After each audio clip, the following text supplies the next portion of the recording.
सरकार ने एक हुक्मनामा जारी किया कि जो सरकारी ज़मीनों के मुताबिक, जिसमें कहा गया सरकारी ज़मीनें जो लोगों की पोजीशन में हैं, कहीं पे गैर कानूनी तौर पे या कहीं पे लीज़ पे भी या लीज़ एक्सपायर हुए हैं, तो उसके बारे में हुक्मनामे आते रहे हैं, बार बार आते रहे। नहीं, ये नहीं मैं कहूँगा कि पहली बार ही आए हैं, पहले भी आते रहे हैं, लेकिन कुछ आज थोड़ा सा ज़्यादा ही हुक्मनामों की वजह से लोगों को परेशान करने की कोशिश की जा रही है। मैं आपके माध्यम से गवर्नर साहब से गुजारिश करना चाहता हूं कि गवर्नर साहब, जो कानून है हम भी जानते हैं, आप भी जानते हैं, हम सब जानते हैं कानून, लेकिन जिस तरह से इस कानून को दिखाया जा रहा है कि शायद कोई बुलडोज़र लेके आप लोग निकले हैं और सभी जम्मू कश्मीर के लोग जितने हैं 50% गाँव में कहीं ना कहीं सरकारी ज़मीन पे बैठे हैं, चाहे उसको घास चराई लैंड कहो आप, उसको जो एग्रेरियन रिफॉर्म में ज़मीनें थी वो कहिए, या दूसरी खात्मे चकदारी में जो ज़मीनें थी वो ज़मीनें कहिए, कहीं ना कहीं लोगों ने कब्ज़ा तो किया ही है, हम नहीं ये कहेंगे कि नहीं है, लेकिन जो 100 साल में, अब कुछ तो 150 साल पुराने कब्ज़े भी हैं।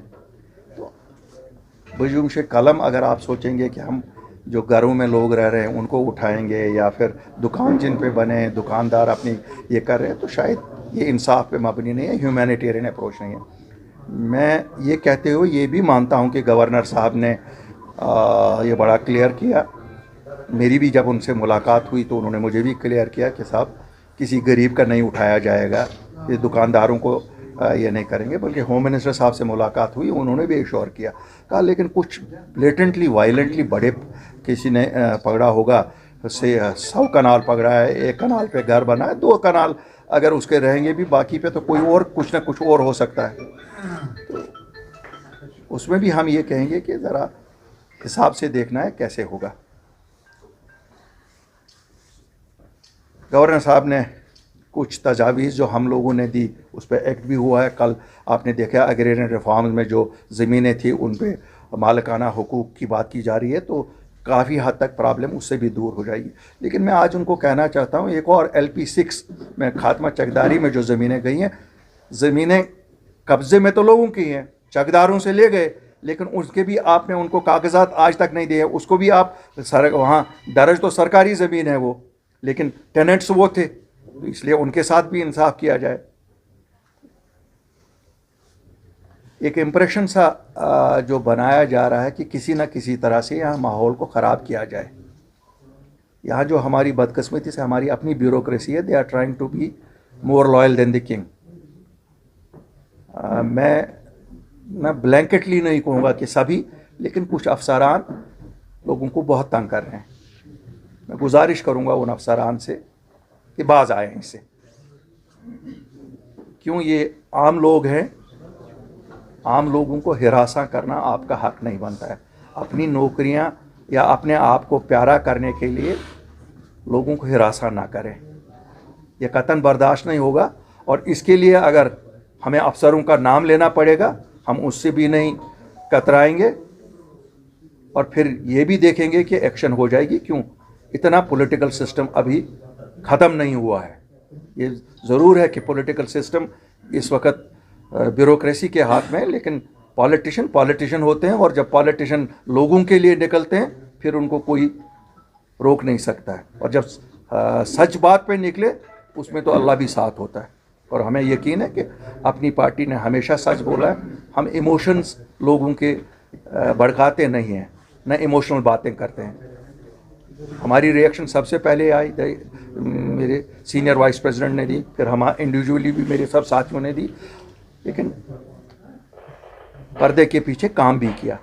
हम खाली बात नहीं करते हैं कि शायद मीडिया शाम को चैनलों में चले या भी अखबारों की सुर्खियां बने। हम ये ज़रूर करते हैं, जैसे हमने जिस वक्त ये था कि 370 उठा, हम वो लोग हैं जिन्होंने गालियां खाई हैं, तोहमतें खाई हैं, वो नाशाइस्ता चीज़ें हमारे बारे में कही गई, लेकिन हम निकले, हमने नौकरियों का तहफ़्फ़ुज़ किया।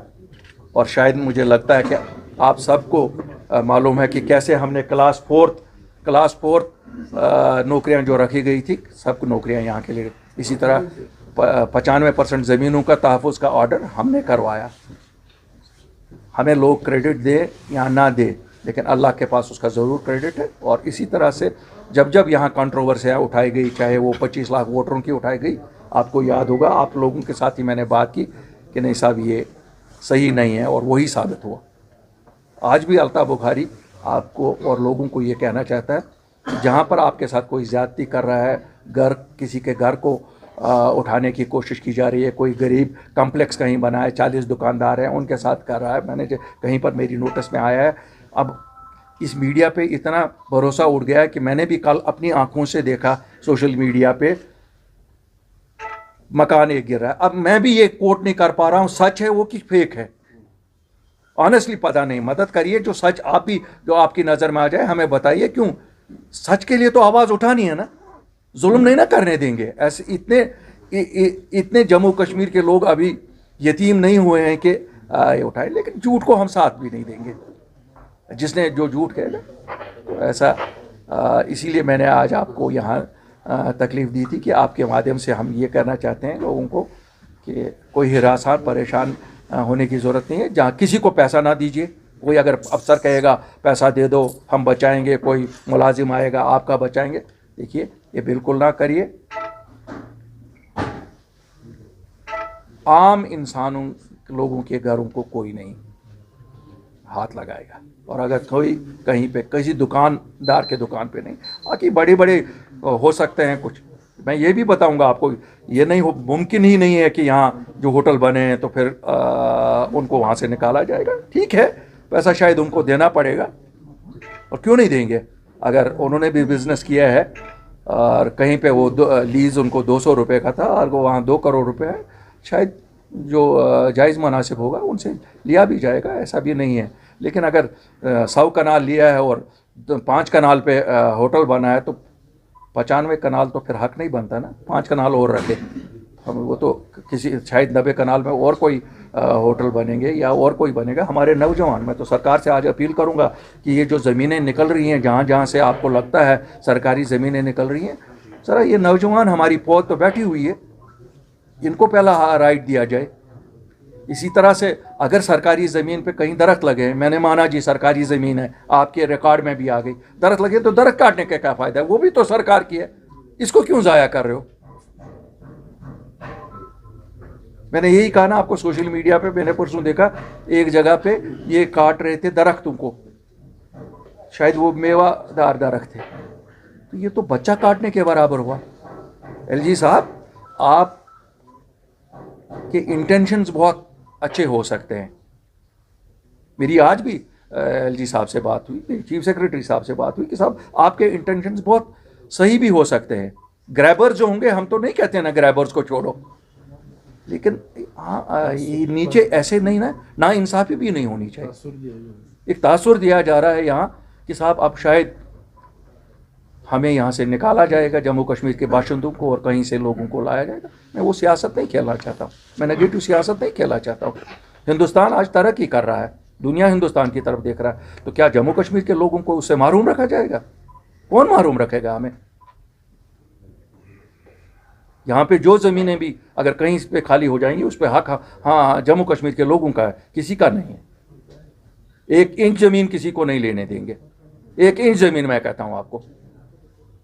और आपको पता है हम झूठ नहीं कहते, हमें पता है हम कैसे पॉसिबल वो करेंगे, वो आप लोगों ने देखा है आज तक। हम जो बात कहते हैं वो करके दिखाते हैं।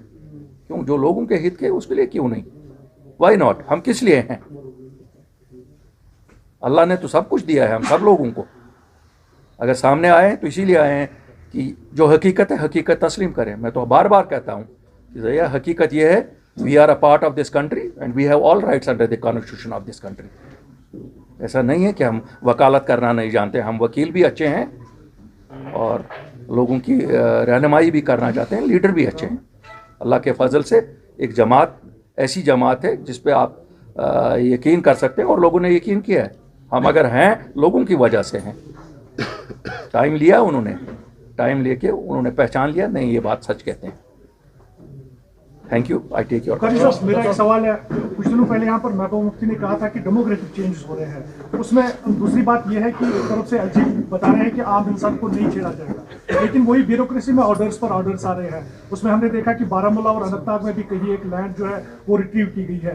तो ये ड्यूअल पॉलिसी नहीं आपको लग रही है कि है? आप देखिए बता रहे हैं, लेकिन जिस तरह से सियासतदान कह रहे हैं कि डेमोग्राफिक चेंज यहाँ पर। देखिए, मैं एक चीज़ आपको बता दूं, आज मैं एक चीज़ बड़ा क्लियर करना चाहता हूं। अपनी पार्टी का वजूद ही इसीलिए आया था कि जम्मू कश्मीर की डेमोग्राफी के साथ कोई छेड़े नहीं। जम्मू कश्मीर की ज़मीनों पे जम्मू कश्मीर के वासियों का हक है, जम्मू कश्मीर की नौकरियों पे जम्मू कश्मीर का हक है, और स्टेटहुड ऑफ कोर्स। हम बेसिकली इसी पे आए।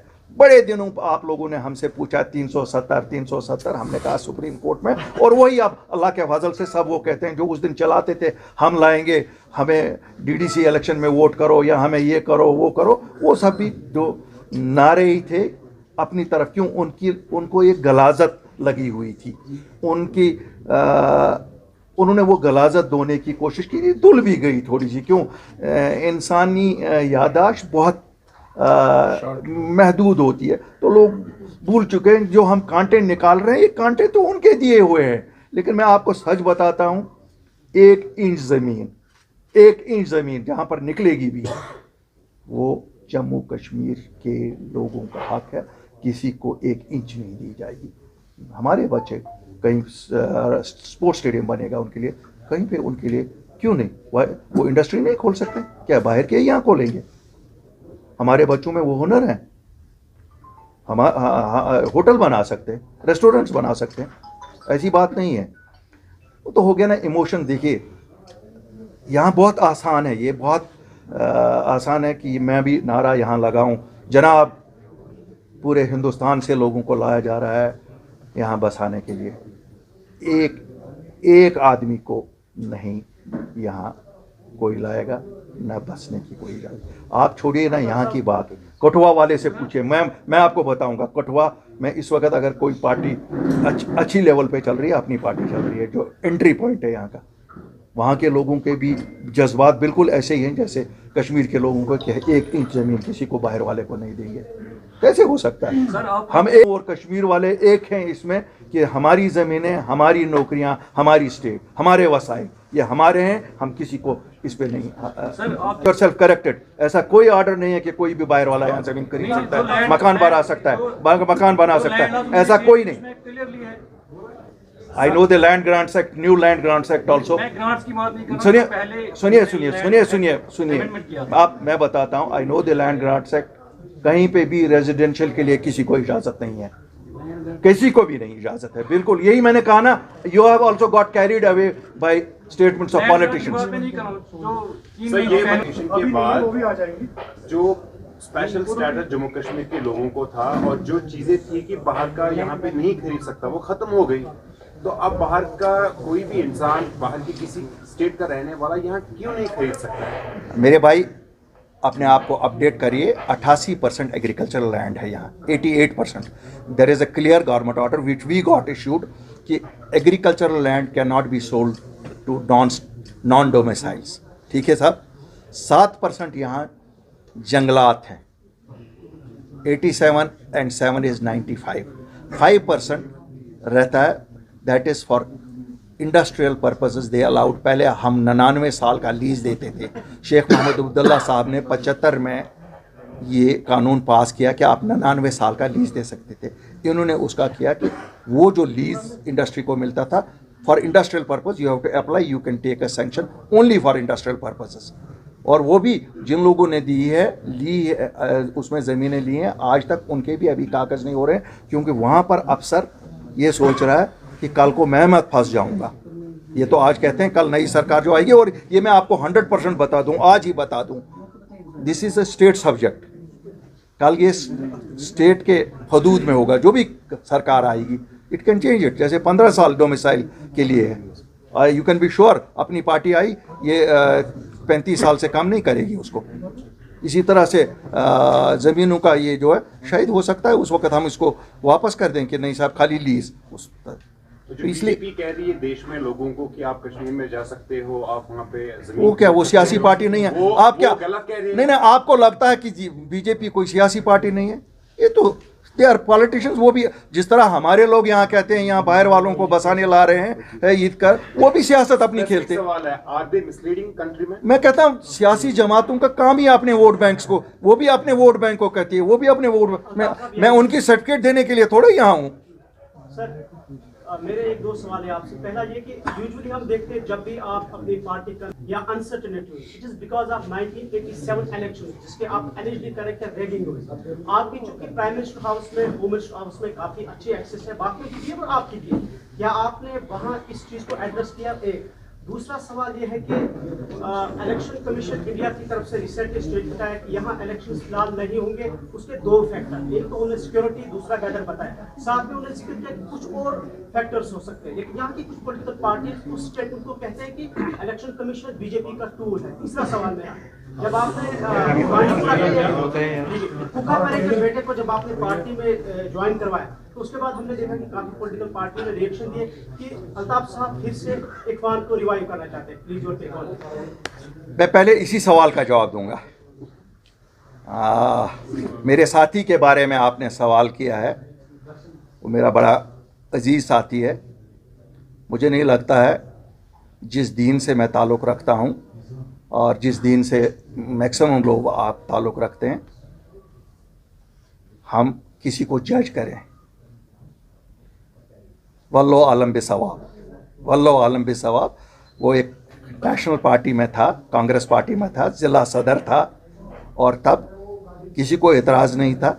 आज जब उसने एक इलेक्शन जीता, उसके बाद सब लोगों को एतराज़ है, क्योंकि अपनी पार्टी के साथ जुड़ने के बाद उसने एक इलेक्शन जीता। तो इसलिए उसके बारे में ये किसी का कहना कि साहब वो ये है, वो है, ये न शाना निशान है, ना जेब देता है। I can assure you only one thing, जितने वो सियासी लीडरान हैं, जितने भी वो सियासी लीडरान हैं जिनके ये बयान आए, मैं शायद उसके बाप को उनसे अच्छा तस्लीम करता हूँ। क्यों? अगर उसने कुछ ऐसा किया होगा, उसने खुल्लम खुला किया हो। उन लोगों ने भी यही किया, लेकिन पर्दे के पीछे वही कराते रहे। इसलिए I don't want to get into that controversy कि कौन कातिल, कौन मासूम, मैं उसमें नहीं कहूँगा। Number no, I am speaking, let me speak now. इसमें एक पॉइंट और नंबर 1। नंबर 2, आपने कहा इलेक्शन कमीशन क्या सेंट्रल गवर्नमेंट का टूल है? ये कौन सी नई बात है? ये तो हमेशा से रहा है। हमने पहले भी देखा, हमने डिलिमिटेशन कमीशन देखा, वो भी इनका ही टूल है। और अगर हम में से किसी को ये गलतफहमी रहे कि गवर्नमेंट ऑफ इंडिया इस्तेमाल नहीं कर रही है, इस्तेमाल बिल्कुल कर रही है। लिखित गवर्नमेंट ऑफ इंडिया इस्तेमाल कर रही है। नंबर 3, इलेक्शन के हवाले से न हमने कहा न किसी और ने कहा, ये तो खुद बीजेपी का नेशनल जनरल सेक्रेटरी BL संतोष जम्मू आया, इनके चुग साहब आए, इन लोगों ने बयान दिया कि अप्रैल या मई में इलेक्शन होंगे। तो या तो इनके नेशनल जनरल सेक्रेटरी ने झूठ कहा या वो इलेक्शन कमीशन झूठ कह रहा है। बाकी इलेक्शन तो इनको कराने ही पड़ेंगे। कब तक? ये तो है नहीं कि काफ़ी देर तक आप रोक सकते हो। ये डेमोक्रेटिक राइट है। जम्मू कश्मीर के लोगों ने एक डेमोक्रेटिक इंडिया के साथ लास्ट में बताइए, भारत जोड़ो यात्रा चल रही है, क्या आपको इनविटेशन मिली थी? जनाब ना हमें इनविटेशन मिली, ना हम लोग जा रहे हैं। उनकी पॉलिटिकल ये अपना जैसे नज़रिया है, दे वांट कि अपना मैसेज फैला रहे हैं। हर नेशनल पार्टी करती है, हर रीजनल पार्टी, जैसे हम गाँव जाते हैं, ज़िला जाते हैं, बात करते हैं, वो उनका अपना है, हमारा अपना है। We have a different altogether view on Jammu and Kashmir then what they have. बट हम इंतज़ार कर रहे हैं, क्योंकि पगड़ उनके साथ है। क्या पकड़ 370 के बारे में उनसे कमिटमेंट लेगी? हम इंतज़ार कर रहे हैं। क्यों? पकड़ को नंगा करने का आखिरी मौका ये है। क्यों? पगड़ ने बहुत मासूम जाने यहाँ ज़ाया करवाई। अल्ताफ साहब, बारी नहीं निकाला गया है, ये हर बार निकाला जाता है। कि काचाराई लैंड विल बी रिट्रीव्ड, है ना। हमने भी देखा, 90 से पहले भी देखा, 90 के बाद भी देखा। आज थोड़ा हमें लग रहा है जो हमारे अफसरान हैं, दे वांट टू प्रूव शायद लॉयल्टी अपनी इसी से कि आज वो यहाँ वहाँ फिर तो अमेंडेड सर्कुलर आपकी डिमांड होनी चाहिए थी। नहीं, मुझे लगता है जब गवर्नर साहब कह रहा है कि गरीबों के नहीं उठाएंगे, हम भी तो वही देख रहे हैं, हम भी कलेक्ट करने की कोशिश कर रहे हैं। क्यों अभी तक इट इज़ मोर हेयर से, हम भी कोशिश कर रहे हैं कि हमें सॉलिड कुछ हाथ में आए, गरीब उस तुलुक मकान तो उछा पत इस क्या करो हाथ पर, मगर अस्त हुई मुझे ना नोट से मानते हैं हम जम्मू कश्मीर के वासी है, हमारे हिसाब से तो सिचुएशन अब नॉर्मल है। क्यों, मैं तो 90 की सिचुएशन से कंपेयर करूंगा ना, आज सिचुएशन नॉर्मल है। इक्के दुखे वाक़ात हो गए, ये बड़ी अफसोसनाक बात है जो डांगरी में हुआ, इससे नुकसान तो हमें ही होता है, बाकी मिलिटेंसी है कहाँ। लोग तो यहाँ लोग रोज़मर्रा ज़िंदगी गुजारना चाहते हैं। हम अपने बच्चों के हम क्या कि खाली बीजेपी को आप पूछ रहे हैं मुझे, तो हम कहते हैं मेरे लिए ये नॉर्मल सी है, आपके लिए नॉर्मल सी नहीं ना। लेकिन साथ ही मैं अपील करना चाहता हूँ इन पुलिस वालों को, ये नहीं पकड़ो ये बाइक, बताओ हमें कितना आपको कहा गया है कि इतने बाइक खरीदने, हम इन बाइक वालों को कहेंगे जो सप्लाई करते हैं आपको वो बाइक उतने दिलवाएंगे। तो इनको शायद टारगेट है कि 50 फी था ना सराटे